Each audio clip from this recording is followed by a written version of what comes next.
Jésus, la lumière du monde. Que Dieu vous bénisse. Amen. Que Dieu vous bénisse. Amen. Nous pouvons prendre nos Bibles rapidement dans le livre de Matthieu, chapitre 2, du 1er au 10e verset.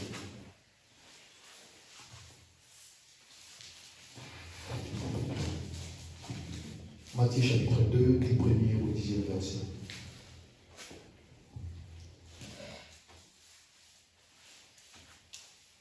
Si nous sommes là, nous pouvons lire tous ensemble. Jésus étant né à Bethléem, en Judée, au temps du roi Hérode. Voici des mages d'Orient arrivèrent à Jérusalem et dirent: où est le roi de Juifs qui vient de naître? Car nous avons vu son étoile en Orient et nous sommes venus pour l'adorer. Le roi Hérode ayant appris cela fut troublé, et tout Jérusalem avec lui. Il ensembla tous les principaux sacrificateurs et les scribes du peuple, et il s'informa auprès d'eux du lieu où le Christ devait naître. Ils lui dirent: à Bethléem en Judée, car voici ce qui a été écrit par le prophète. Et toi, Bethléem, terre de Juda, tu n'es certes pas la moindre entre les principales villes de Juda, car de toi sortira un chef qui paîtra Israël, mon peuple.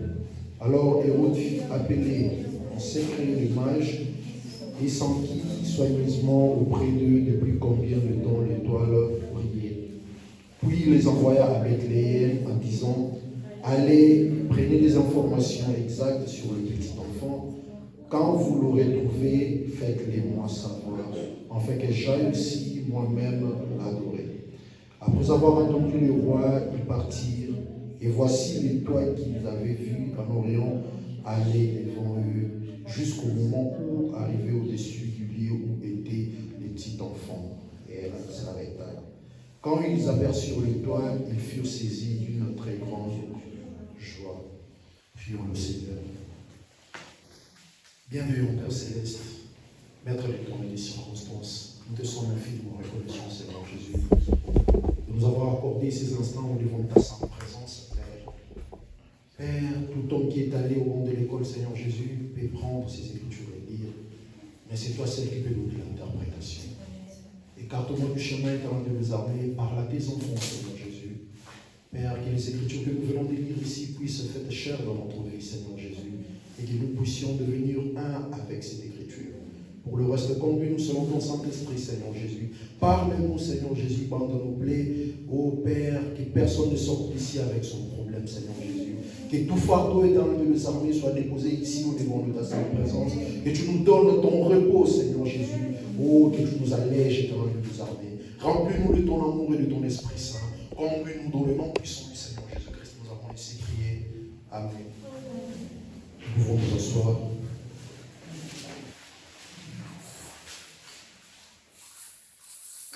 Le Seigneur vous bénisse richement. Je vous salue dans le précieux nom de notre Seigneur Jésus-Christ.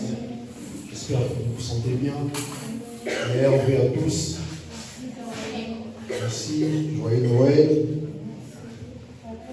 Je vous souhaite à tous une bonne année qui va commencer 2025.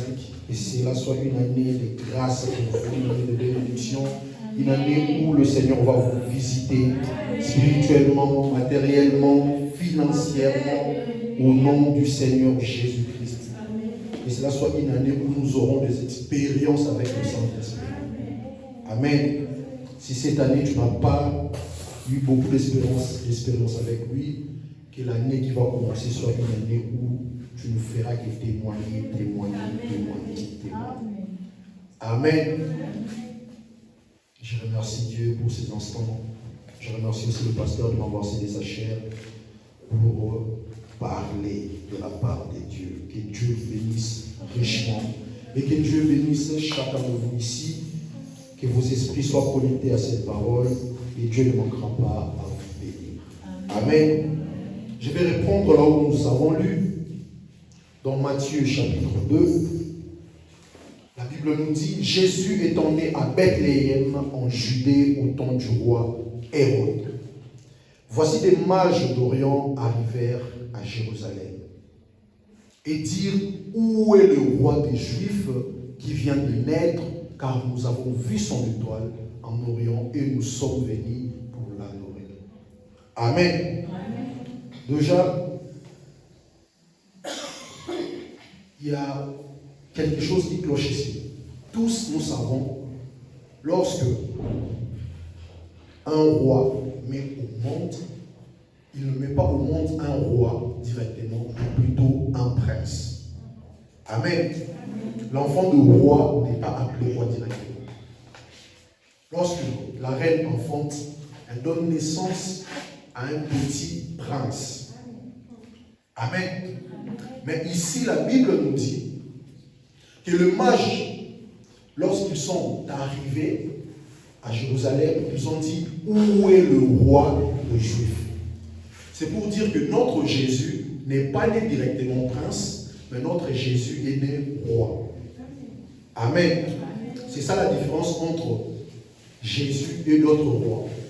Voilà pourquoi nous disons Jésus est le roi des rois. Parce que dès sa naissance, il n'est pas né prince, mais il est né roi. Amen. Et les mages dirent encore, nous avons vu son étoile en Orient et nous sommes venus pour l'adorer. Amen. Mon petit sujet de ce soir, ce sera pourquoi la petite Bethléem. Amen. Pourquoi la petite Bethléem? Tu peux mettre aussi ton nom. Pourquoi moi? D'autres sont endormis comme moi, mais ils ne sont pas réveillés. Mais pourquoi Dieu m'a choisi? Amen. J'ai commencé l'année 2024 avec plusieurs personnes, mais ces personnes-là ne sont plus. Mais pourquoi moi? Amen. Aussi petit, aussi petite que je suis, Dieu a voulu que je sois encore en vie. Amen. C'est parce qu'il connaît le projet qu'il a formé sur toi. Amen. Tu peux dire pourquoi moi? Pourquoi Dieu me fait sa grâce? Pourquoi Dieu veut que je sois ici présent à l'église? C'est parce qu'il a encore des écritures pour toi. Amen. Amen. Pourquoi la petite Bethléem? Amen. Pourquoi Jésus devait naître à Bethléem, en Judée? Amen. Il y avait en Judée plusieurs villes. Dans 4 principales villes, il y avait Jérusalem, il y avait Hébron, il y avait Jéricho, et puis il y avait aussi Bethléem. Mais, humainement parlant, Bethléem était la plus petite ville de Judée. Amen. C'était une ville insignifiante aux yeux de Jean. Amen. C'était une ville dont personne n'est calculé. Il n'y avait même pas une forte agglomération là-bas. Tout le monde voulait aller dans de grandes villes, telles que Jérusalem ou Hébron. Amen. Mais Jérusalem et Bethléem étaient la plus petite et la plus négligée. Laisse-moi te dire que dans les choses les plus petites, c'est là où se cache Dieu. Amen. Amen. Voilà pourquoi le prophète a dit Dieu se cache et se révèle dans la simplicité. Amen. Quand on pense que tu es petit, tu caches en toi le grand Dieu du ciel. Amen. Quand on pense que tu ne peux rien faire, c'est alors que sa force agira en toi. Amen. Voilà pourquoi sa force agit dans notre faiblesse. Amen. Voilà pourquoi il est écrit quelque part que les faibles disent que je suis fort. Amen. Parce que celui qui est en vous est plus fort que celui qui est dans le monde. Amen. Bethléem était la ville la plus négligée, mais c'est de là qu'est sorti le grand roi du ciel. Amen. Amen. Tu es peut-être sorti d'une famille qui n'a pas de nom, mais le nom de ta famille viendra de toi. Amen. Amen. Amen. Amen. Parce que Dieu t'a choisi. Et lorsqu'il bénit quelqu'un, la Bible dit la bénédiction de l'Éternel, c'est celle qui enrichit. Amen. Amen. Bethléem n'était pas enrichi. Mais lorsque la bénédiction est tombée sur elle, la Bible dit que Bethléem effrata toi la moindre des villes de Juda. Mais de toi sortira celui qui régnera. Amen. Bethléem était négligé, mais le roi est sorti de là. Amen. D'autres villes ont été convoitées par des hommes, mais Dieu a pris la ville qui n'était pas séduisante aux yeux du monde. Amen. Parce que lui-même, en venant ici sur la terre, il n'avait ni beauté, ni éclat pour attirer notre regard. Amen. Il n'avait rien. Il ne ressemblait pas aux scribes. Il ne ressemblait pas aux théologiens. Mais il était la parole faite chair. Amen. Il était le créateur de l'univers. Amen. Pourquoi la petite Bethléem? Amen. Pourquoi plusieurs personnes sont dans des dénominations, mais vous êtes dans ce message? Amen. C'est une grande question qu'on doit se poser. Et au verset 4, au verset 3 plutôt, le roi Hérode ayant appris cela, il fut troublé. Cette nouvelle a troublé le roi Hérode. Parce que, selon lui, il sait qu'une personne ne peut pas être directement roi. Mais comment ça, en Bethléem devait sortir un bébé qui n'est pas directement roi? C'est comme s'il y avait quelqu'un qui menaçait son royaume, qui menaçait son règne. Amen. Des fois, toi aussi, tel que tu es là, tu menaces le royaume du diable. Sans pour autant le savoir. Parce que tu caches en toi Dieu. Amen. Et Hérode tremblait. Il était en train de se poser des questions. Comment un roi peut naître encore alors que moi je suis roi? Je ne suis même pas encore mort. Qui peut me remplacer dès le bas âge? Un bébé me remplacer. C'était quelque chose une pilule que Hérode ne pouvait pas avaler. C'était très dur. Amen. Et il a rassemblé les scribes, il a rassemblé tous les théologiens de son époque. Il leur a dit, au verset 4, il ensembla tous les principaux sacrificateurs et les scribes du peuple, et il s'informa auprès d'eux du lieu où le Christ devait naître. Amen. Et la réponse de ces derniers était à Bethléem, en Judée. Amen. Et la Bible dit, car voici ce qui a été écrit par le prophète. C'était la prophétie du prophète Michée. Amen. Toi, Bethléem, Ephrata, terre de Juda. Amen. Tu n'es certes pas la moindre entre le principal ville de Juda. Amen. Mais dans Michée chapitre 5, le premier verset, amen, si on peut nous le mettre, Michée chapitre 5,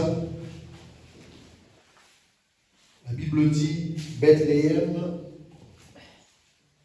si on peut nous mettre Michée chapitre 5. La Bible dit, et toi Bethléem Ephrata, petite entre le millier des Judas. Amen. Mais dans Matthieu chapitre 2, le verset 6, la Bible dit, tu n'es certes pas la moindre. Mais ici, on nous dit, petite entre le milieu des Judas. Amen. Bethléem était peut-être petite par rapport aux yeux de gens, mais elle cachait une grande destinée. Amen. Amen. Tu es peut-être petit ou petite devant les gens, mais ton avenir est radieux. Parce que le projet que Dieu a formé sur toi sont le projet de bonheur. Amen. Aux yeux des gens, tu es peut-être court. Tu n'as pas peut-être les facultés que le monde recherche. Mais en toi se cache quelque chose que le monde n'a pas. Alléluia. Amen.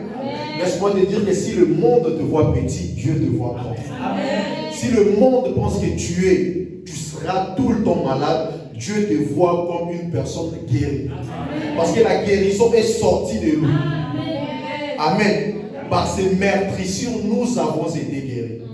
Amen. Amen. Quand le diable essaie de te dire que tu n'avanceras pas, Dieu te voit déjà loin. Amen. Amen. Amen. Parce que c'est comme ça le plan de Dieu pour ces personnes-là que Dieu aime. Amen. Amen. Lorsque Dieu t'aime, même si le monde se moque de toi, même si le monde ne te prend pas au sérieux, Amen. Lui, ton Dieu, il connaît le chemin par lequel tu vas passer. Amen. Et il t'a déjà précédé. Amen. Amen. La Bible dit, et toi Bethléem Ephrata, petite entre le millier de Juda, de toi sortira pour moi.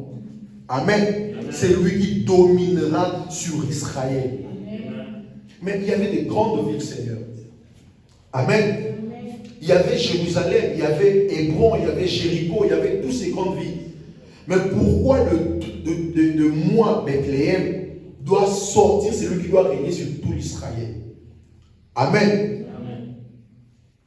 Et la Bible continue en disant, c'est lui qui dominera sur Israël et dont les activités remontent aux temps anciens, au jour de l'éternité.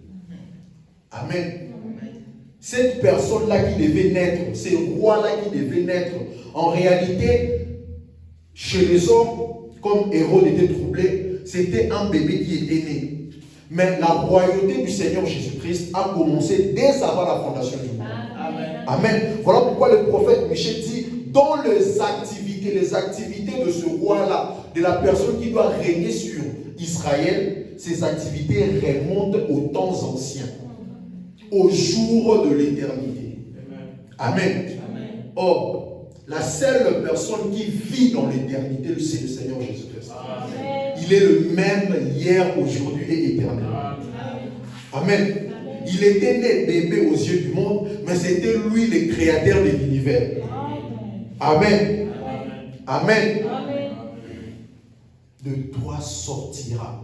Amen. Tu peux le dire aussi, de moi sortira des grandes choses. Amen. De moi sortira une grande destinée. Amen. De la même manière que Bethléem, négligée qu'elle était, a pu produire les grands rois du ciel. Amen. Nous allons prendre Luc chapitre 2, le verset 8, jusqu'au verset 14. Qu'est-ce que la Bible nous dit? Amen. La Bible dit, il y avait dans cette même contrée des bergers qui passaient dans le champ les veilles de la nuit pour garder leur troupeau. Et voici un ange du Seigneur leur apparut, et la gloire du Seigneur resplendit autour d'eux. Ils furent saisis d'une grande frayeur. Mais l'ange leur dit, ne craignez point, car je vous annonce une bonne nouvelle. Amen. Qui sera pour tout le peuple le sujet d'une grande joie. Amen. Moi aussi je vous dis, ne craignez rien, car Dieu vous annonce une bonne nouvelle. Amen. Et cette bonne nouvelle sera pour vous un sujet de grande joie. Amen. Et la Bible continue en disant, c'est aujourd'hui dans la ville de David, il vous est né un sauveur, qui est le Christ, le Seigneur. Amen. Et voici à quel signe vous le connaîtrez. Vous trouverez un enfant emmailloté et couché dans une crèche. Notre sauveur, né dans une étable. Amen. Parce qu'il n'y avait pas de place pour lui dans l'hôtellerie. Amen. Il n'y avait pas de place pour lui dans les écoles de théologie. Mais il a choisi un petit peuple sur qui son nom est invoqué. Amen. Des gens qui sont sortis de toutes les dénominations pour entrer en lui. Amen. Il n'y avait pas de place pour lui dans de grandes cliniques, dans des hôpitaux. Amen. Mais le Seigneur lui-même a pris soin de lui. Amen. Et voici à quel signe vous le reconnaîtrez. Vous trouverez un enfant emmailloté et couché dans une crèche. Et soudain, il s'est joigni à l'ange une multitude de l'armée céleste, louant Dieu en disant, gloire à Dieu dans le lieu très haut et paix sur la terre parmi les hommes qui la craignent. Amen. Amen. Amen. Où le prince de paix était sur la terre. Amen. Amen. Et il devait faire passer sa paix sur les gens qui la craignent. Amen. Pourquoi la petite Bethléem? Nous pouvons nous poser des questions. Pourquoi la petite Bethléem? Parce que Bethléem était une ville insignifiante, comme je l'ai dit. Il n'y avait pas assez de personnes. Elle n'avait pas d'importance sur le plan politique. Il n'y avait rien de bon là-bas, comparé à des grandes villes des Juda. Amen. Petit de taille, mais grande par rapport à sa destinée. Tu es peut-être petit de taille, mais ta destinée est grande. Amen. Amen. Amen. Petite de taille, mais grande par rapport à sa destinée. Parce que le Messie, Christ, devait naître là. Amen. Bethléem qui était petite, mais la personne la plus grande du monde, dont le monde ne peut même pas contenir sa grandeur, est née dans une petite ville. Amen. C'est pour dire qu'une fois que Jésus est en toi, ta taille physique ne compte plus. Amen. Tes capacités financières ne comptent plus. Ce que tu peux faire de toi-même ne compte plus. Mais ce que lui fera en toi, c'est ce qui compte. Amen. Amen. Ce que par tes propres mains tu peux faire, ça ne compte plus. Mais ce que tu peux faire par la puissance de sa main, c'est ce qui compte. Amen. C'était là un renversement de situation. Là où on pensait le moins, c'est là où Jésus est venu. Amen. Amen. Même si on ne te qualifie pas, le Saint-Esprit t'a qualifié. Amen. Même si on ne te calcule pas, il y a quelqu'un qui t'a calculé. Voilà pourquoi il a quitté le trône des cieux. Il a laissé tout ce qu'il pouvait faire là-bas dans le ciel. Il est venu sur la terre. Il a pris la forme d'une personne pour mourir à la croix pour tes péchés. Amen. Et il t'a racheté. Le monde t'avait rejeté, mais lui t'a repris. Amen. Nous allons lire le prophète dans Pourquoi la petite Bethléem du 14 décembre 1963 au paragraphe 38. La Bible dit, le prophète Branham dit, Dieu là loin, voyez-vous, il prend les choses insignifiantes. Eh bien, pourquoi a-t-il choisi la petite Bethléem? À ce qu'il paraissait, il y avait de plus grandes villes où le roi, les grands rois de rois auraient pu naître. Amen. Il y avait vraiment de grandes villes où le grand roi de rois pouvait naître. Amen. Il pouvait le faire. Il pouvait aller naître à Jérusalem, à Jéricho, à Hébron. Mais pourquoi il a choisi la petite Bethléem? 39. D'habitude, le prophète Branham dit, d'habitude, quand nous préparons un événement ici sur la terre, nous essayons de trouver la chose la plus élevée. Amen. La plus excellente à laquelle nous pouvons penser. Nous amenons cela dans les endroits les plus importants. Amen. Même quand nous voulons faire des fêtes, nous choisissons de beaux amis, de belles salles, parce que nous voulons éclater.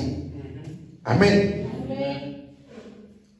Frère Branham dit, nous amenons cela dans les endroits les plus importants et nous dépensons le plus d'argent et les choses les plus raffinées. C'est comme ça que nous nous y prenons.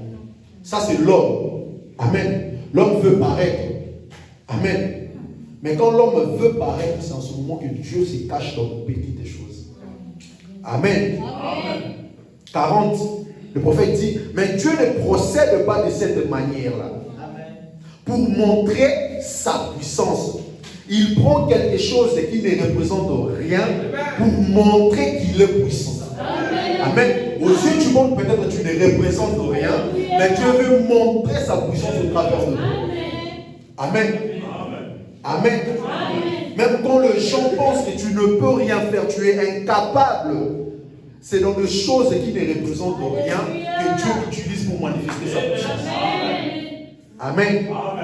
Il dit, si dans le jour où il appelait les apôtres, il avait pris un souverain sacrificateur ou un homme bien instruit, s'il avait pris à la place d'un ignorant, d'un pécheur sans instruction, qui ne savait même pas écrire son propre nom, les gens auraient dit, oh, vous voyez, votre instruction paye. Amen. S'il avait pris des pharisiens, des scribes, on allait dire, ah, il est entouré par des personnes intelligentes. Amen. Mais il a pris des ignorants, comme Pierre, et il a fait de Pierre pécheur d'hommes. Amen. Il peut te prendre de la poussière de la terre pour t'élever dans le hauteur. Amen. Il peut te prendre du néant pour faire de toi une reine. Comme il avait fait avec la reine Esther. Amen. Amen.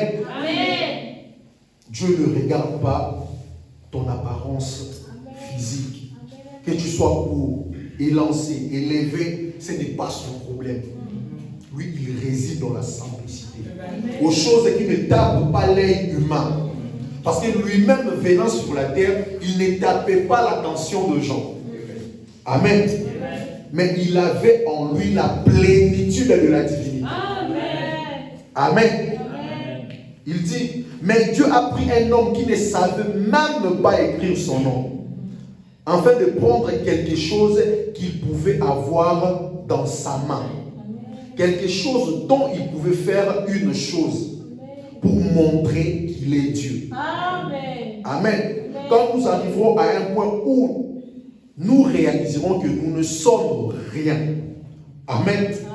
Comme Madame me dit, quand nous arriverons à un point où nous réalisons que nous ne sommes rien, alors Dieu nous prend entre ses mains. Amen.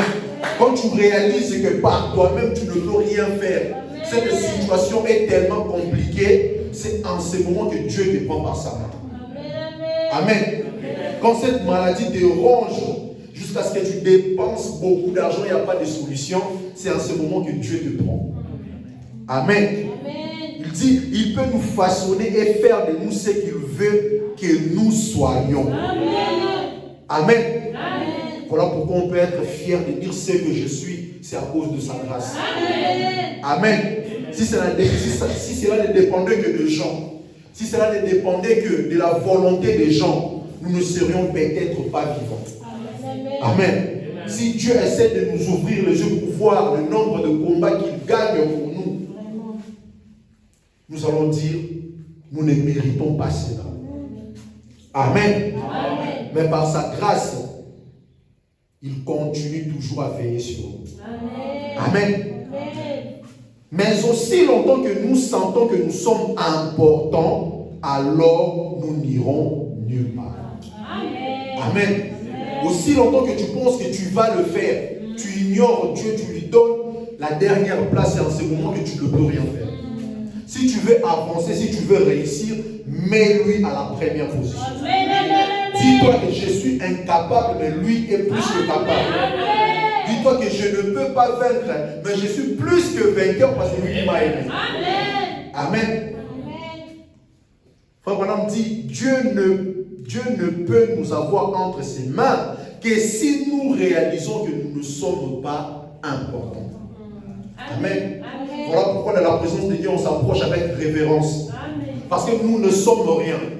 Il a dit à Moïse, ôte tes souliers, parce que la terre où tu piétines, c'est une terre sainte. Amen. Voilà pourquoi nous devons nous approcher avec humilité au devant du trône de grâce. Amen. Et ce que Dieu fait dans nos vies, ce que Dieu fait pour les gens, comme le cas de Bethléem, c'était quelque chose qui paraissait folie aux yeux des hommes. Amen. Ce que Dieu peut faire dans ta vie ce soir, ça paraîtra peut-être folie chez les hommes, mais aux yeux de Dieu, il va tirer sa gloire. Amen. Amen. Amen. 1 Corinthiens chapitre 1er, à partir du verset 27. La Bible nous dit que les choses de Dieu paraissent folie aux yeux des hommes. Amen. Mais c'est là que l'Éternel tire sa gloire. Amen. Amen. Verset 27, la Bible dit, mais Dieu a choisi les choses folles du monde pour confondre le sage. Amen. Ton élévation, ta réussite va confondre le sage. Amen. Sorti du néant, mais tu seras devenu héros de la foi. Amen. De zéro en héros. C'est ça le domaine de notre Dieu. Il peut te prendre de la poussière et te faire asseoir au trône de gloire. Amen. Parce que lorsqu'il nous a appelés, il nous a justifiés. Il nous a sanctifiés. Il nous a remplis du baptême du Saint-Esprit pour qu'il nous glorifie par la suite. Amen. La Bible dit, mais Dieu a choisi les choses folles du monde pour confondre le sage. Dieu a choisi les choses faibles du monde pour confondre le fort. Amen. Tu te dis que tu es faible, mais dans ta faiblesse, tu vas confondre ceux qui sont plus forts que toi. Amen. Et Dieu a choisi les choses viles du monde et celles qu'on méprise, celles qui ne sont point, pour réduire à néant celles qui sont. Afin que personne ne se glorifie devant Dieu. Amen. Comme le prophète a dit, si Dieu avait pris des pharisiens, des scribes, ces personnes-là allaient se glorifier en disant que nous avons étudié la Bible, nous avons fait des grandes écoles. Voilà pourquoi il a pris des personnes qui ne connaissaient même pas l'ABC pour faire de ces personnes-là des personnes feu. Amen. Amen. Cela ne dépend pas du nombre d'années que tu as pu suivre au cours de ton cursus scolaire ou académique, mais cela dépend de la grâce de Dieu. Amen. Amen. Afin que personne ne se glorifie devant Dieu. Or, c'est par lui que vous êtes en Jésus-Christ, par la volonté de Dieu. A été fait pour nous sagesse, justice, sanctification et rédemption. Afin que, comme il est écrit, que celui qui se glorifie dans le Seigneur. Amen. Si nous voulons nous glorifier, nous allons nous glorifier dans le Seigneur. Parce que nous savons d'où il nous a tirés. Amen.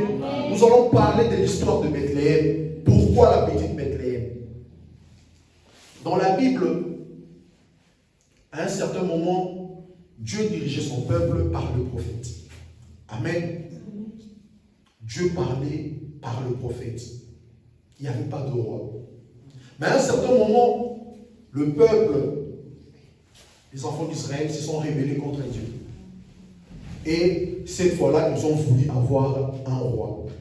Amen. Non pas selon la volonté de Dieu, mais selon leur propre désir et volonté. Amen. Et Dieu a donc répondu favorablement à leurs requêtes. Et Dieu a utilisé le prophète Samuel pour qu'on puisse placer Saül comme roi. Amen. Mais tellement que ce n'était pas dans la volonté parfaite de Dieu, Saül commençait à se méconduire. Amen. Et Dieu en avait marre de Saül. Mais le prophète Samuel continuait toujours à prier pour Saül. Le prophète Samuel versait même des larmes pour Saül. Amen. Jusqu'à un certain jour, Dieu a dit à Samuel, arrête de pleurer parce que je ne suis même plus avec Saül. Amen. Mais j'ai une nouvelle mission pour toi. Tu vas aller chez Isaïe. Dans la maison d'Isaïe, moi je ferai sortir un roi là. Alléluia. Amen. Un roi naîtra dans ta famille. Amen. Nous allons lire cela dans 1 Samuel chapitre 16 pour comprendre exactement pourquoi la petite Bethléem. Amen. 1 Samuel chapitre 16 à partir du premier verset. Qu'est-ce que la Bible nous dit? La Bible nous dit, l'Éternel dit à Samuel, quand cesseras-tu de pleurer sur Saül? Je l'ai rejeté, afin qu'il ne règne plus sur Israël. Remplis ta corne d'huile et va, je t'enverrai chez Isaïe, Bethléemite, car j'ai vu parmi ses fils celui que je désire pour roi. Amen. Amen. Verset 2. Samuel dit, comment irai-je? Saül l'apprendra et me tuera. Et l'Éternel dit, tu l'amèneras avec toi. une génisse et tu diras, je viens pour offrir un sacrifice à l'Éternel.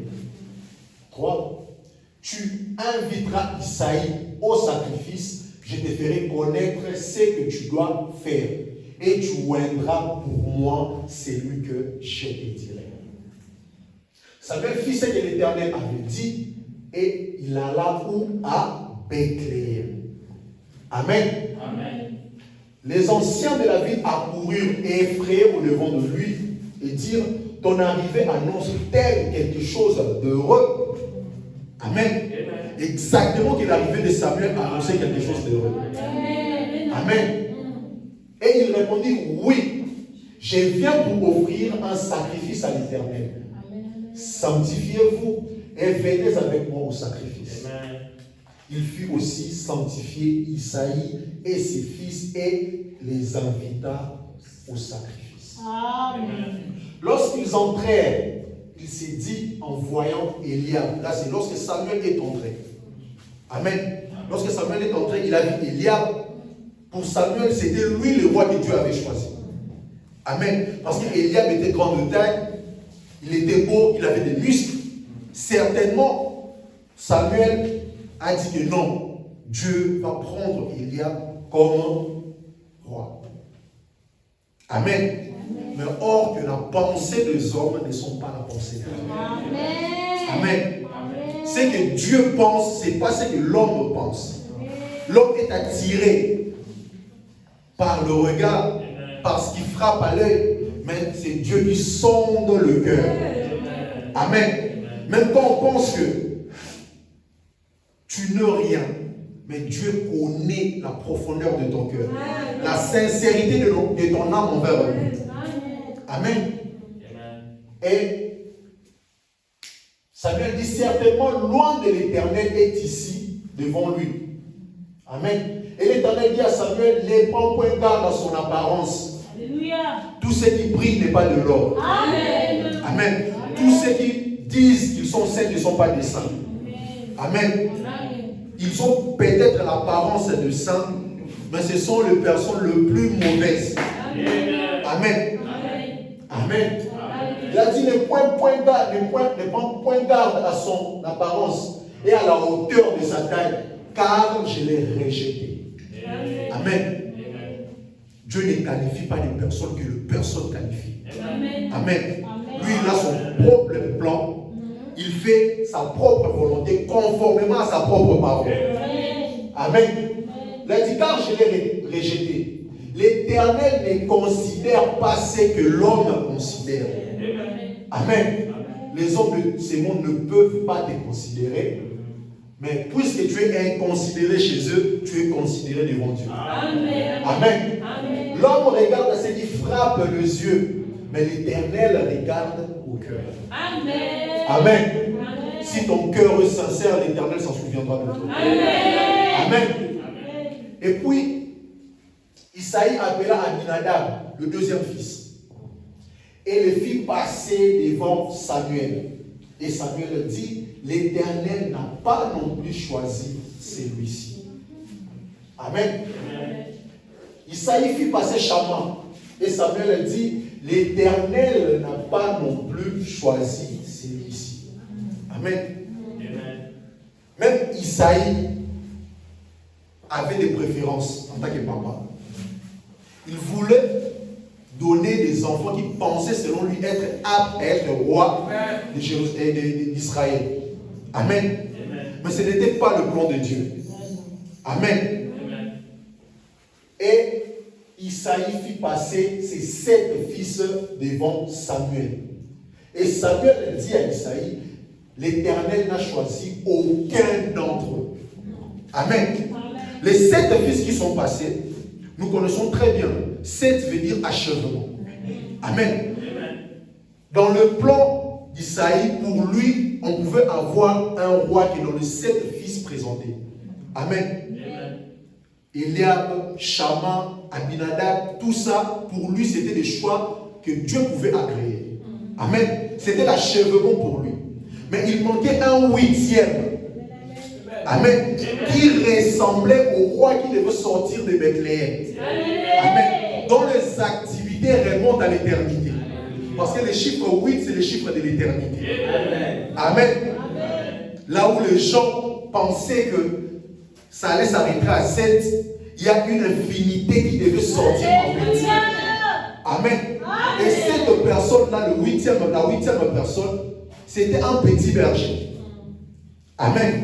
Vous savez pourquoi Dieu choisit des choses que le monde rejette pour en faire de ces choses-là des choses importantes devant lui. Amen. Le huitième était un petit berger. Amen. Parce que David, dans Psaume, il dit, l'Éternel est mon berger. Mais l'Éternel est là, dont lui était juste un exemple pour dire que celui qui viendra sera le rejeton de David. Amen. Lui aussi était un berger. Il était en train de garder les troupeaux de son père Isaïe. On ne le calculait pas. Amen. Il était rejeté de la famille, le plus petit. Amen. Lui qui était incapable aux yeux de son père d'être roi d'Israël. Amen. Mais en David s'est caché une grande royauté. Amen. Et Dieu a fait déplacer le prophète, pas pour Eliab, pas pour Shama, pas pour Abinadab, mais pour le petit David qui était insignifiant de la famille. Amen. Amen.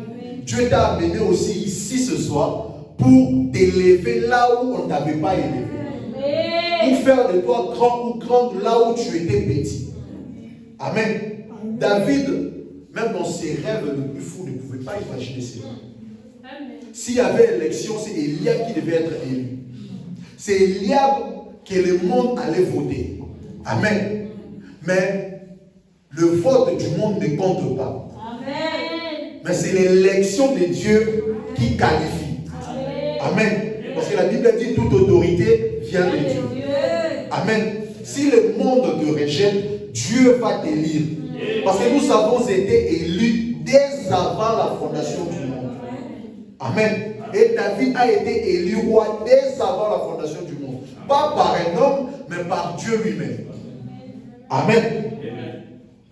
Comme je disais, Isaïe a fait passer 7 fils. C'était l'achèvement pour lui. C'était terminé. Il pouvait se dire, donc Samuel est venu ici juste pour me faire le tour. Alors qu'il sait que personne n'est désigné par Dieu dans ma famille. Mais Samuel a posé la question. Amen. Verset 11. Puis Samuel dit à Isaïe,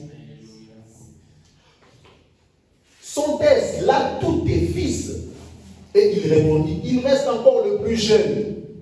Amen. Amen. Il était rejeté. Amen. Il était frappé pour nos péchés, brisé pour nos iniquités. Les châtiments qui nous donnent la paix étaient tombés sur lui. Amen. Il a été frappé pour vous et moi. Il a été rejeté du monde. Amen. Les gens ne les calculaient pas. Mais il avait un peuple élu sur qui son nom serait invoqué. Amen. Amen. Il a dit, il reste encore le plus jeune, mais il fait paître le brebis. On l'a appelé déjà le plus jeune, on a mis encore un mais pour dire que Samuel, lui là, on ne le calcule pas. Lui, son travail, c'est de paître les brebis là-bas. Amen. Même quand tu n'es pas calculé par ta famille. C'est de toi qui sortira. Amen. Et Samuel a dit à Isaïe, envoie les chercher, car nous ne placerons pas avant qu'il ne soit venu. Amen. Amen. Oh, quand il y a une profondeur qui appelle, une profondeur doit répondre. Amen. Amen. Oh, le petit David, c'était celui qui avait beaucoup plus d'expérience avec Dieu que son père et ses frères. Amen. C'est de lui que Dieu utilisait. Amen. David avait beaucoup plus d'expérience avec Dieu. Dans sa jeunesse, il avait beaucoup de témoignages. Il savait que son Dieu était capable. Même quand il est petit, il savait que celui qui est en moi est plus grand que celui qui est en moi. Amen. Et 12, Isaïe l'envoya les chercher. Or, il était blond, avec de beaux yeux et une belle figure. L'Éternel dit à Samuel, lève-toi et oins-les, car c'est lui. Amen. Amen. Frère Branham nous dit, la venue d'un prophète, cela veut dire la venue de la parole. Amen. Or, la parole ne vient que chez le prophète. Mais qu'est-ce qui s'est passé prophétiquement? Jean était aussi prophète. Amen. Il devait préparer la première venue de Jésus-Christ. Amen. Mais Jésus-Christ était la parole. Donc, avant que Jésus-Christ, la parole faite chair, entre en service, la parole Jésus-Christ devait aller vers le prophète Jean-Baptiste. Amen. De la même manière que David qui avait une grande destinée, il fallait que le prophète qui symbolisait la parole puisse aller jusqu'à Bethléem. Mais Samuel, en allant vers Bethléem, il est allé non seulement pour oindre David, mais pour consacrer la terre de Bethléem. Amen. Et pour mettre une sémence. Parce que la parole est une sémence. Amen. Pour montrer aux yeux du monde que naturellement, David sera roi. Mais le fils de David, pas Salomon, mais le Seigneur Jésus-Christ sera aussi roi. Amen. Cette famille est choisie pour la royauté. Amen. Amen. Et le prophète Samuel est allé là-bas avec la parole, non seulement pour oindre David, mais pour bénir aussi la terre de Bethléem. Parce que c'était une terre où il y avait une grande production d'orgue et on fabriquait le pain là-bas. Et Jésus a dit dans Jean, je suis le pain de vie. Amen. Amen. Et le pain de vie, qui est Jésus, ne pouvait que naître à Bethléem. Beth qui veut dire maison, Elle qui veut dire Dieu, et Léhem qui veut dire pain. Amen. Lui-même étant le pain de Dieu, devait naître là où il y avait son nom. Amen. Ça veut dire à Bethléem. Amen. Voilà pourquoi on nous dit même que David, c'est l'homme selon le cœur de Dieu. Amen. David essayait naturellement de nous montrer ce que sera le grand Jésus. Parce que David a régné. Lorsque David est devenu roi, c'était à l'âge de 30 ans. Amen. Et Jésus est entré en service à l'âge de 30 ans. Amen. Et le règne de David a duré 33 ans. Et Jésus est mort à l'âge de 33 ans. Voilà pourquoi on appelle Jésus fils de David.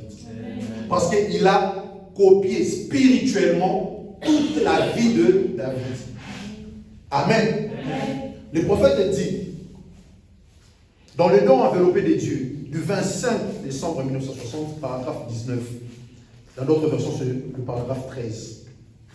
Le prophète dit, quand on pense à Bethléem, comment est-il arrivé qu'elle a été choisie comme le lieu de naissance du roi de rois? Et vous savez, Bethléem est une petite ville. Une très petite ville. Je me suis souvent demandé pourquoi Dieu n'a pas choisi une ville plus religieuse. Amen. Pour cela, pour ces grands événements. Amen. Parce qu'il y avait Jérusalem. Amen. Il y avait Jérusalem. La ville sainte de l'Éternel. Avec de passé religieux puissant. Amen. C'est là où siégeait le roi. Mais lui, en tant que roi, il pouvait naître dans la capitale. Pourquoi il a laissé la capitale pour aller vers la petite Bethléem? Amen. Il y avait aussi Siloé. C'est là où même se trouvait l'arche de l'Alliance. Amen. Il pouvait aussi naître là-bas parce que c'était aussi une ville sainte. Il y avait aussi Hébron. Comme je l'ai dit, c'est là où il y a la terre de Macpéla. Là où tous les patriarches sont enterrés. Amen. Il pouvait aussi naître là-bas parce que Macpéla, en Hébron, avait un grand passé. Amen. Il pouvait naître là-bas parce que Hébron était aussi une ville de refuge. Et souvent on dit, c'est toi mon refuge éternel. Il pouvait aussi naître là-bas. Amen. Le prophète dit, Siloé était la première demeure de la tente, là où l'arche avait été placée après la traversée du Jourdain. Ou Gilgal. Amen. Une autre grande ville religieuse. Ou Sion. sur la montagne, une autre grande ville religieuse, ou même la prestigieuse capitale Jérusalem. Jérusalem veut dire ville de paix. Amen. Le prophète dit Jérusalem. C'est ça la signification de Jérusalem, c'est la ville de paix. Lui, en tant que prince de paix, il pouvait naître à Jérusalem. Mais pourquoi il n'a pas fait cela? Il dit, avec tous ces sages et ces saints de tous les temps, pourquoi Dieu n'a-t-il pas choisi Jérusalem? Pourquoi a-t-il choisi Bethléem? On dirait qu'il aurait pu peut-être choisir un lieu, l'un de ces lieux, ville de refuge, qui aurait servi de lieu d'adoration pour son fils en cas de trouble. Les villes de refuge comme Ramoth en Galate, c'était un grand lieu de refuge qui avait été construit. Pour que les gens puissent courir, se réfugier dans ces tours, il y avait Kadès Barnéa, une grande ville de refuge aussi. Amen. Dans Nombre chapitre 20, c'est là où le rocher fut frappé et annulé de l'eau. Dieu pouvait envoyer son fils naître aussi là-bas. Il y avait aussi une autre grande ville de refuge, Hébron, une autre grande ville de refuge, le prophète dit. Pourquoi Dieu a-t-il choisi la petite Bethléem? Pourquoi Dieu vous a-t-il choisi? Amen. Et pourquoi n'a-t-il pas choisi ces villes plus grandes? Elles jouissaient d'une réputation plus grande et elles avaient un passé plus spirituel. 22, le prophète dit, mais vous savez, Dieu a une façon de faire les choses. Et la façon de faire les choses à Dieu, c'est propre à sa parole. Amen. Amen. Il dit, sa propre façon de s'y prendre. Je suis si content qu'il fasse ainsi. Vous voyez, parfois il prend des choses qui n'ont pas un passé spirituel. Amen. Amen. Il dit, parfois Dieu prend des choses qui n'ont pas un passé spirituel et qui n'ont pas du tout de passé. Oh toi, qu'est-ce que tu as fait par le passé? Ton CV, qu'est-ce qu'il y a? Dieu ne qualifie pas de ce genre de personnes. Dieu qualifie des personnes qui manquent d'expérience pour que ces personnes puissent avoir leur propre expérience avec Dieu. Amen. Amen. Il dit, c'est pourquoi il est Dieu. Il peut prendre un rien et en faire quelque chose. Il peut te prendre toi et faire de toi un ministre. Il peut te prendre toi, faire de toi une grande servante de Dieu. Il peut te prendre de la poussière pour faire de toi un grand banquier. Amen. C'est comme ça que Dieu fait ces choses. Et donc, c'est ce qui fait de lui Dieu. C'est ce qui fait que nous l'aimons. Amen. Ce qui fait que nous puissions aimer Dieu, c'est parce qu'il peut me prendre de la poussière et me lever dans les hauteurs. Amen. Il dit, c'est ce qui fait que nous, les pauvres gens, nous qui ne sommes pas qualifiés, nous l'apprécions. C'est parce que même si nous sommes pauvres, sans arrière-plan, cependant, Dieu peut faire les grandes choses avec nous. Si jamais il nous a sous son contrôle. Amen. Dieu peut te prendre sous son contrôle, c'est seulement quand tu es dans sa présence. Amen. Quand tu demeures dans sa présence, Dieu t'a sous son contrôle. Et il peut faire de toi quelque chose de grand. Amen. Même si tu étais insignifiant aux yeux des gens. Amen. Il peut faire de toi une grande personne. Une célébrité que tout le monde peut connaître. Amen. Parce que c'est ça son travail. Amen. Paragraphe 30.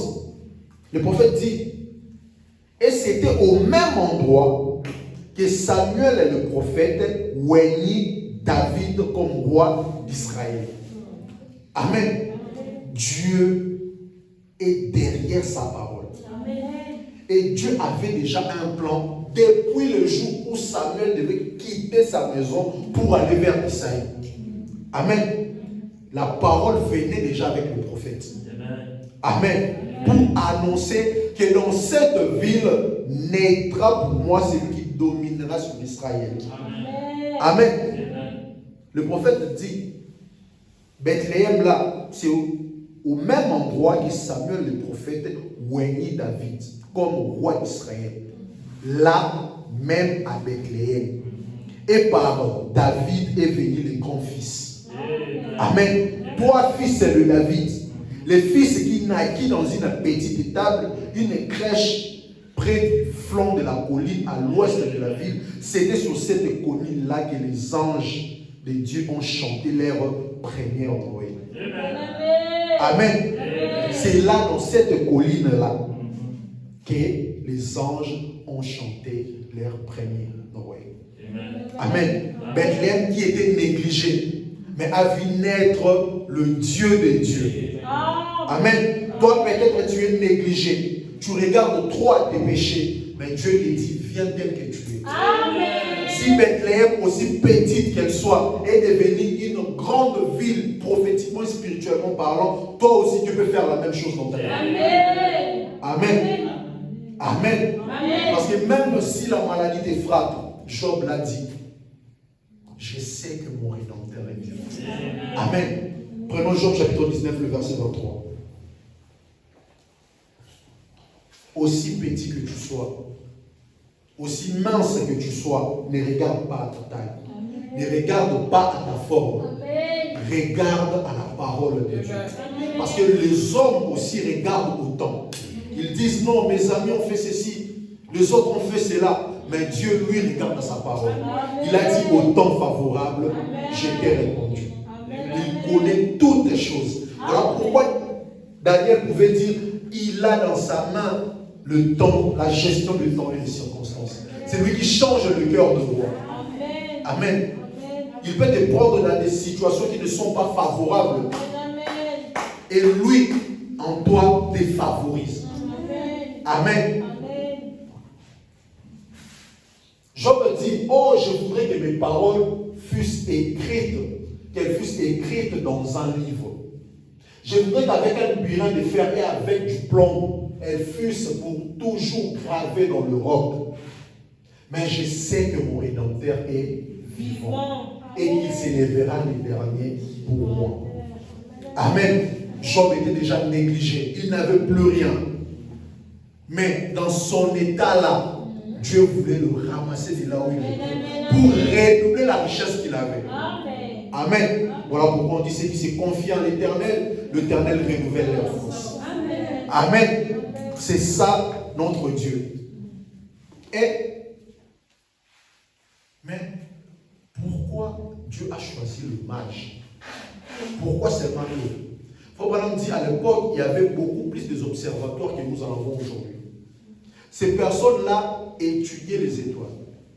Amen. Ces personnes-là étudiaient les étoiles. Et un jour, une étoile sortit, mais qui était différente des autres. Amen.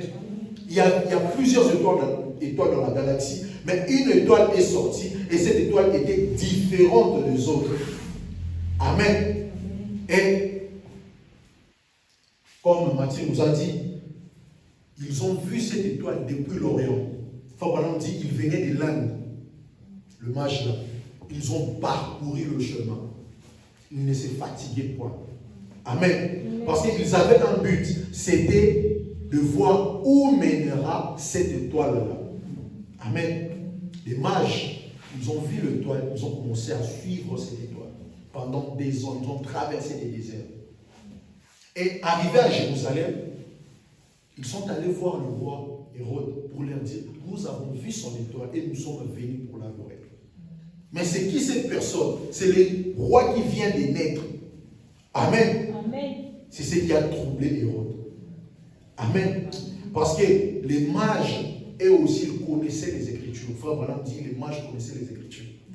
Ils savaient que de Jacob devait sortir une étoile qui devait régner sur Israël.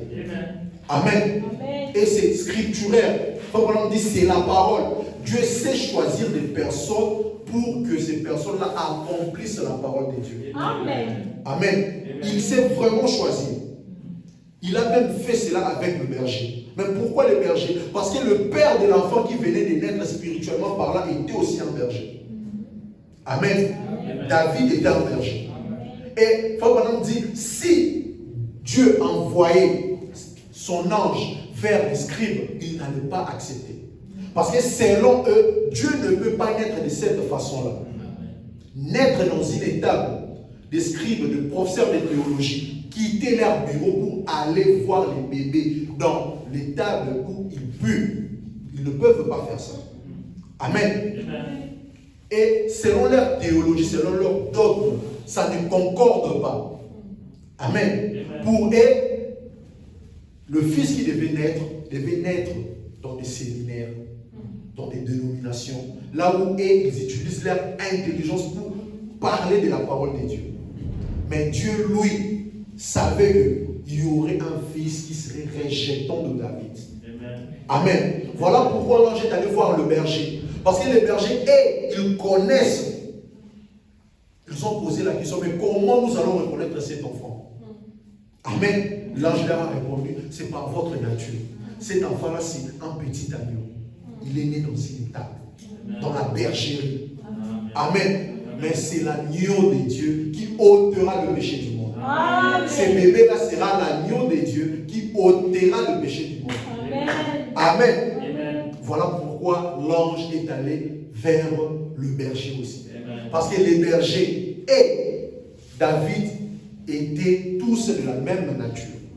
Amen. Et le fils de David devait être fils de berger et devenir lui-même plus tard le bon berger.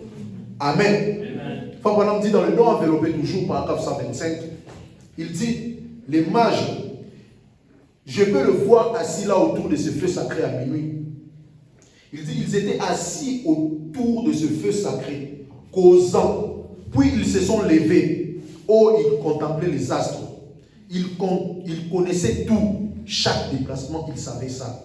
Alors, une nuit, pendant qu'ils étaient assis là, peut-être en train de chanter des cantiques, ils sont montés sur cette immense structure et ils étudiaient.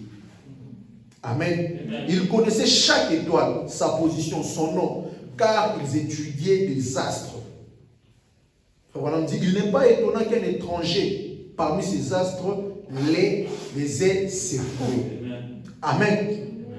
Car l'étoile qui sortit de là n'était pas une étoile physique. Amen. C'était du surnaturel. Amen. Amen. Il dit, eh bien, se sont-ils posé la question, quel est cette nouvelle astre-là? Oh là là, il y a quelque chose de neuf qui est arrivé. C'est surnaturel. Amen. C'est là à quoi cela s'est rapporté-il? Ils se sont référés aux Écritures. Parce qu'ils savaient qu'un astre sortira de la maison de Jacob. Amen. Ils savaient cela, ils connaissaient cela. Frère Branham dit, ils se sont souvenus aux Écritures. Amen. Paragraphe 126, il dit, eh bien, ils connaissaient les Écritures. En effet, c'était Daniel, leur chef. Vous savez cela au chapitre 2 de Daniel. Il nous est dit qu'il avait été fait leur chef, donc il les enseignait.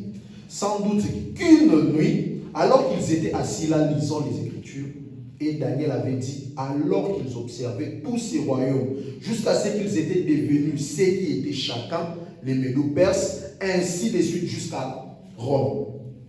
Amen. Amen. Et il a vu une pierre se détacher de la montagne sans le secours aucun. Amen. Amen. Ils ont dit, ceci doit être le moment. Alors ils se sont rappelés de ce qui était arrivé jadis. Amen. Ils se sont rappelés. Parce que cette prophétie-là, d'un astre sortira, c'était la prophétie de Balaam. Amen. Dans Nombre chapitre 24, le verset 17, Balaam avait prophétisé. Il avait dit, un astre, une étoile sortira de Jacob. Et cette étoile-là sera grande par sa destinée. Amen. Amen. Frère Branham dit, ils ont dit que c'était le moment pour eux que ces choses-là arrivent. Amen. Amen. Voilà. Donc, Dieu a choisi les mages parce qu'il savait que, conformément à sa parole, il doit y avoir des personnes qui connaissent la structuration des étoiles. Comme Balaam a dit, il y aura une étoile qui sortira de la maison de Jacob. Donc, les personnes qui peuvent comprendre cette étoile-là sont uniquement les mages. Amen. Il ne pouvait pas prendre les scribes à l'être à la contre de sa parole. Voilà pourquoi il a choisi des mages, des personnes qui étudient les étoiles. Amen. Amen. Amen. Voilà pourquoi le prophète dit que quand vous ne faites que penser à Christ, c'est à ce moment qu'il vient. Pourquoi? Parce que le prophète dit que le mage était en train de penser aux Écritures. Amen. Voilà pourquoi la Bible dit là où 2 ou 3 sont ensemblés à mon nom, je suis au milieu d'eux. Quand vous faites que penser à Christ, c'est à ce moment qu'il se manifeste. Amen. 127, il dit, généralement c'est quand vous gardez votre esprit sur Christ qu'il vient sur vous.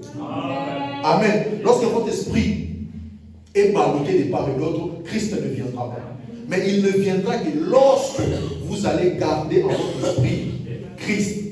Amen. Enfin, voilà, on dit c'est logique. Généralement, c'est au moment où on pense à lui qu'il apparaît. Amen. Il est le secours qui ne manque pas au temps de la détresse. Amen. Même comme Job, même si la maladie ronge mon cœur, je sais que mon rédacteur est vivant.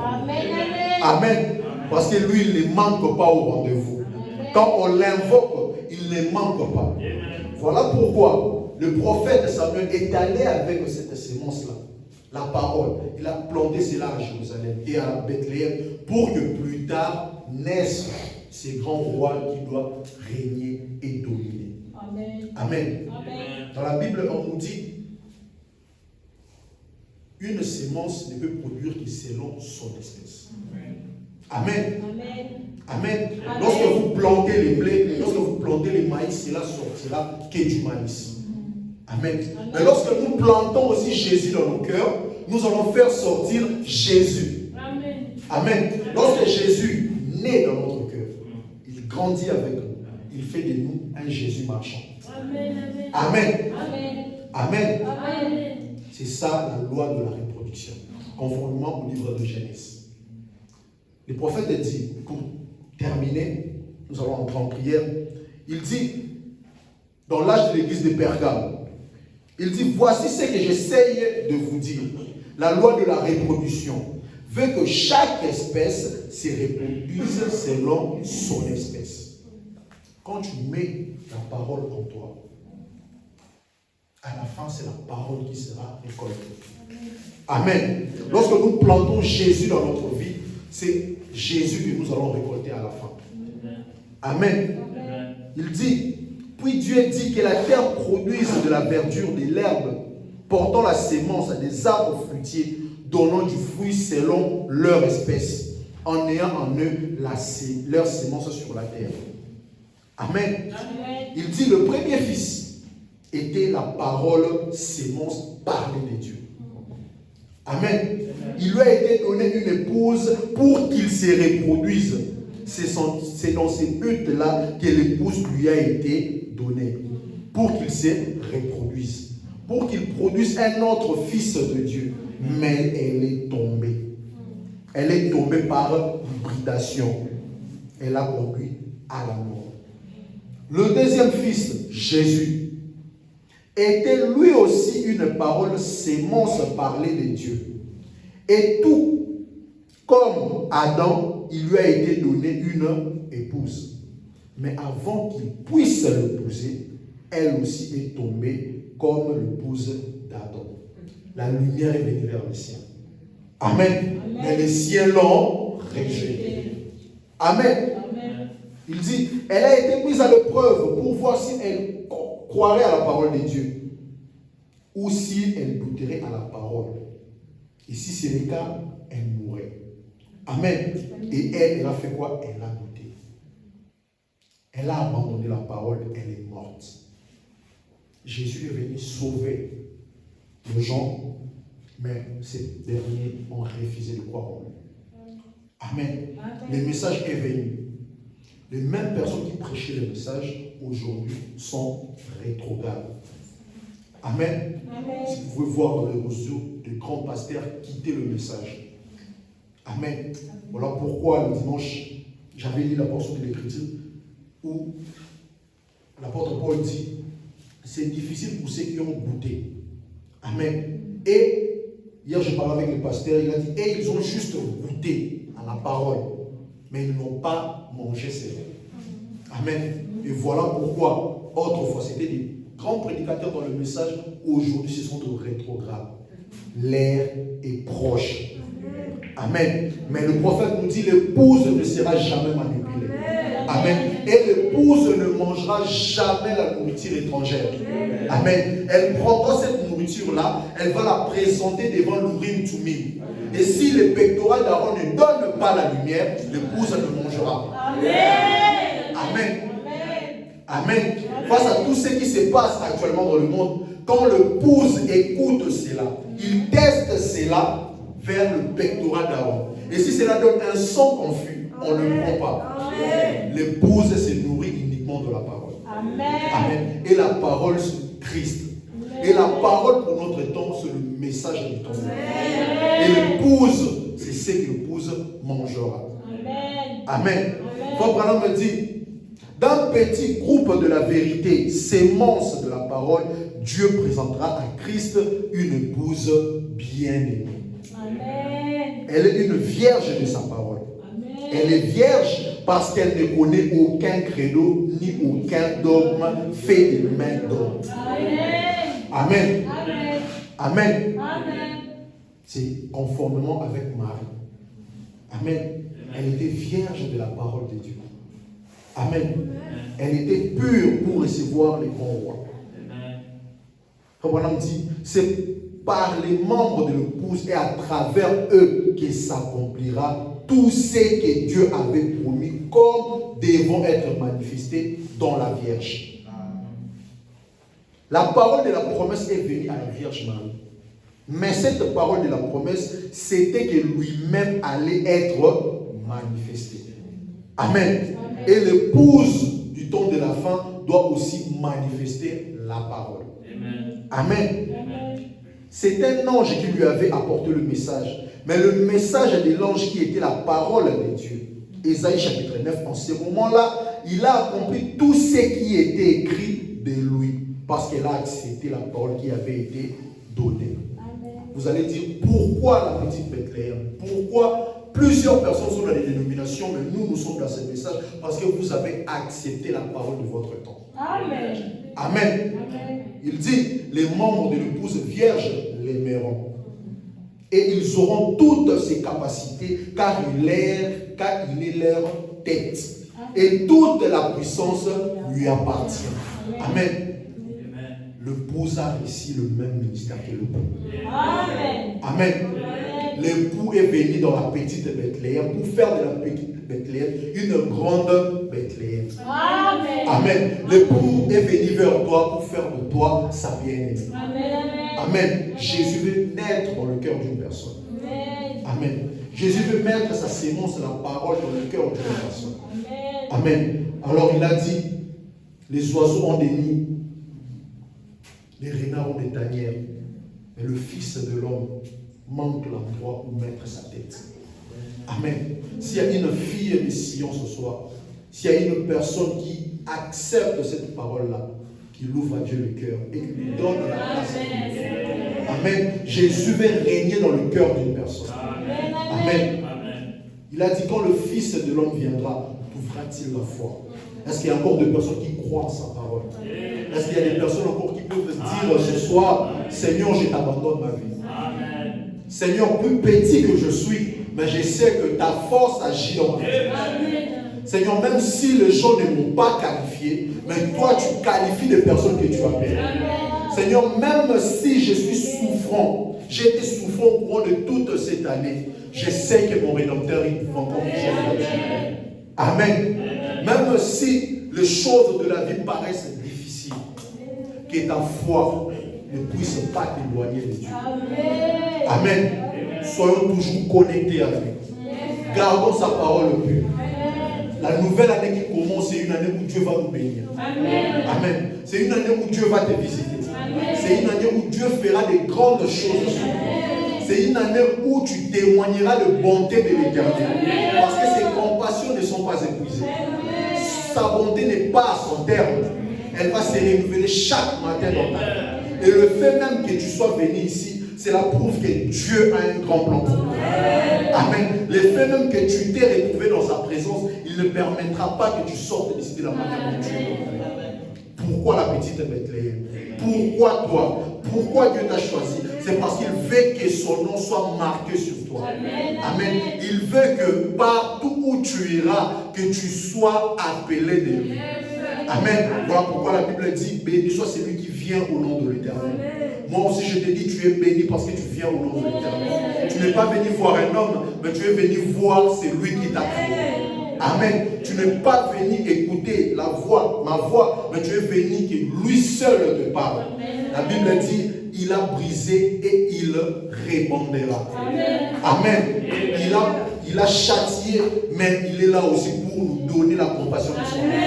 Que le Seigneur vous bénisse. Que Dieu te bénisse comme tu es. Que Dieu puisse faire de grands projets sur toi.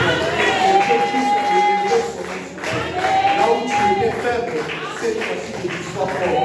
Là où tu échouais, que cette fois-ci tu puisses gagner. Et là où on disait que tu étais incapable, que tu deviens plus que capable. Là où c'était difficile pour toi de passer, que le ciel ouvre ses bénédictions et que les églises de cieux sont ouvertes sur ta vie. Laisse-moi te dire que Dieu a un plan merveilleux pour toi. Il t'a choisi ce soir. C'est pour te bénir. C'est pour t'appeler la petite Bethléem. Voilà pourquoi la Bible dit plus de cris de joie, fils de Seigneur. Voici ton roi vient. Il est humble et doux. Et le Seigneur vous bénisse richement.